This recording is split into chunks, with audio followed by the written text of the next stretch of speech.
हिंडोरिया के पास ही एक गांव है चैनपुरा। आज भी वो व्यक्ति हैं, नन्ना ठाकुर कहलाते हैं, बड़े गरीब व्यक्ति हैं। उनके यहां लगभग 25 वर्ष पहले वो आए पिताजी के पास, बोले महाराज हमें कथा सुननी है भागवत, और आप बताओ। तो पूज्य पिताजी का तो ये रहता है कि समय हो तो हाँ बोल देते हैं, बस कोई व्यवस्था नहीं, कोई साउंड की, कोई टेंट की, कोई व्यवस्था की चर्चा नहीं।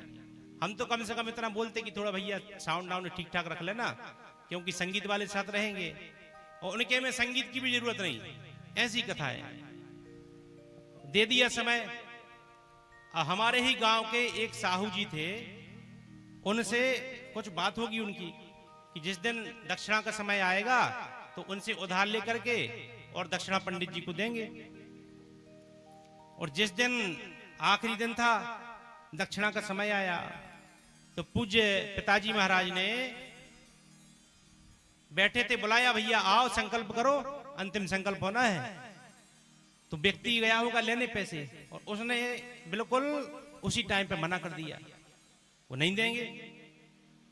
अब उसके पास इतनी व्यवस्था नहीं थी कि संकल्प दे दे दक्षिणा का, दक्षिणा दे दे पंडित की। अब बेचारा गरीब आदमी जाकर के भीतर रोने लगा, बाहर ही ना निकले। और पिताजी व्यास गद्दी पर बैठे बुलाने के लिए कि भैया आओ दक्षिणा दो। बहुत समय हो गया, बाहर ही नहीं निकला।